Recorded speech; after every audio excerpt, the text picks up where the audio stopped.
Hi, I'm Dr. Walter Małajchuk, and I'm here to talk to you a little bit about today's intermittent reinforcement email message.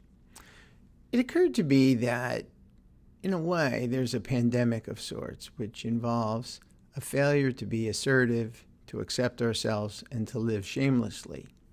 I was speaking to someone the other day when it occurred to me that nearly everyone, at one point or another, backs down from saying something in a polite and an appropriate way, or doing what they want.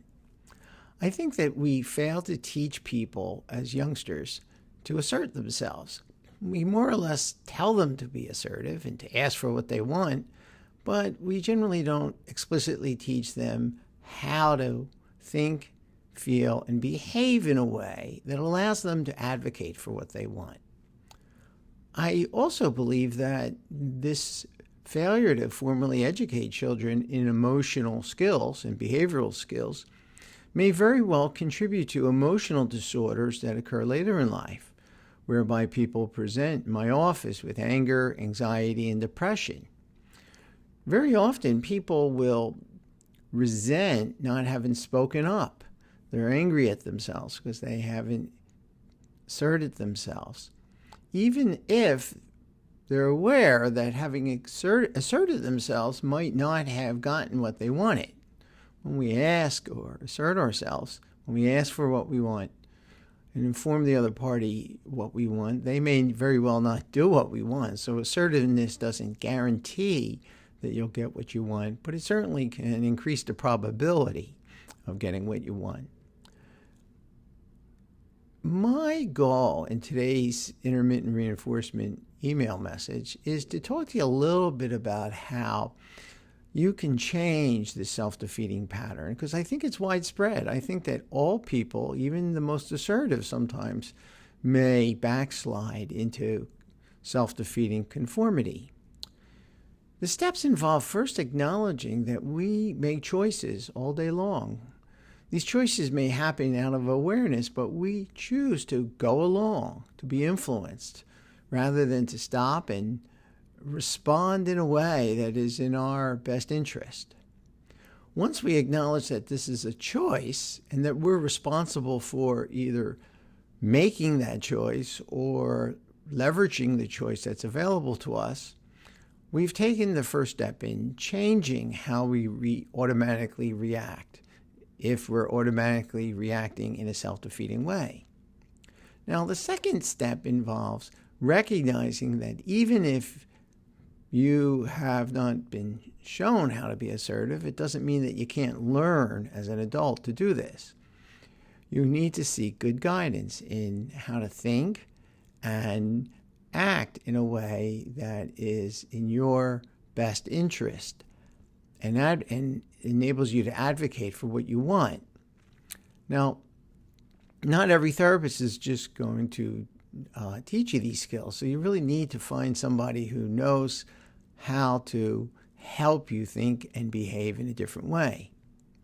The next step involves recognizing that part of the problem is the attitude you hold that you need approval and that you may likely not value yourself if you lose that approval. Very often we're taught to live in harmony with others, and that's a good idea. But people can take a good idea to a bad extreme and then not stop and say what they think and do what they want.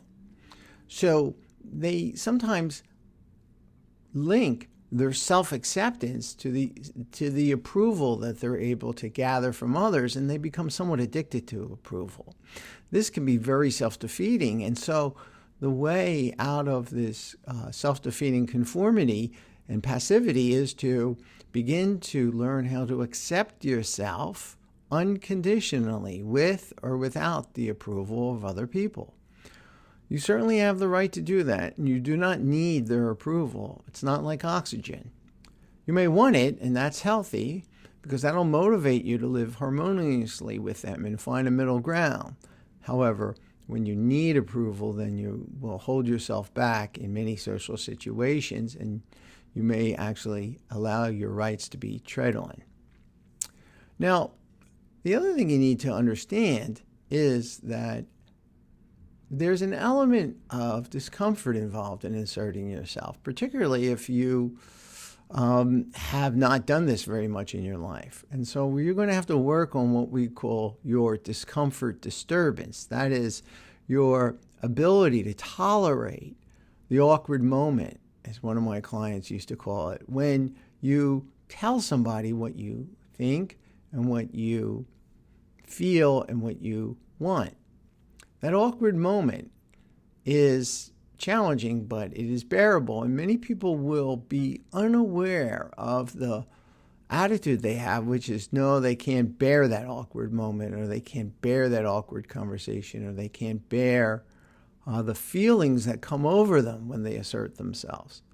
And so really the solution to this problem lies in a combination of steps. First, seeing that you choose to avoid conflict. You choose to avoid advocating for yourself.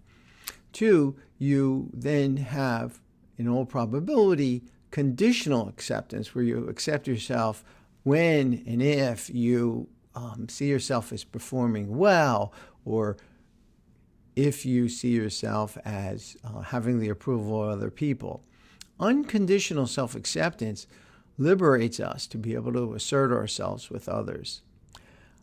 Now, bear in mind that you still are responsible for your actions. So we're not teaching you to do this impolitely or without sensitivity and tact, or to break laws. No, we're teaching you effective assertiveness, which means that you do this to promote your interest without treading on the rights of other people. Now, once you understand that there's an element of self-acceptance that you need to cultivate, and an element of discomfort tolerance that you need to cultivate, you can't stop there. You need to go beyond that and actually practice these skills. You need to seek out opportunities to risk disapproval. Living shamelessly, as we see shame as an unhealthy emotion, and we also see anxiety as an unhealthy emotion. Living without social anxiety and without shame involves accepting yourself and tolerating awkward moments in social situations, but it also involves not just knowing that, but then practicing that. You need to seek opportunities where you may be rejected, where you may be criticized, where you may not do so well, and see that you can bear these situations. It's only when you implement these ideas that you begin to really internalize them. Now, my guess is that at some time after listening to today's video and reading today's email, you will have intellectual insight, but then you will be going about your work week and find that the opportunity to either assert yourself occurs, and you take it or you don't. When that little voice indicates to you that you want this, not that, and that you hear a second little voice that says, back down, hopefully you will also hear a third little voice, mine, which says to you, no, you have a perfect right to politely and ethically assert yourself. Do so. You can bear the discomfort of doing it, and it's worth doing. And should the other person balk or put you down for asserting yourself or convey annoyance, recognize that you can choose to continue to accept yourself unconditionally with or without their approval, and thereby improve your assertiveness skills and advocate for yourself and not conform in a self-defeating way. Again, REBT is an ethical therapy, so we don't want you to do anything that treads on the rights of other people. But morality, when properly defined, means to thyself be true and to assert yourself and look after your own interests. So I hope you will go through today's email, really think about it, but more importantly, then implement it. Implement it during that awkward moment when you might typically back down.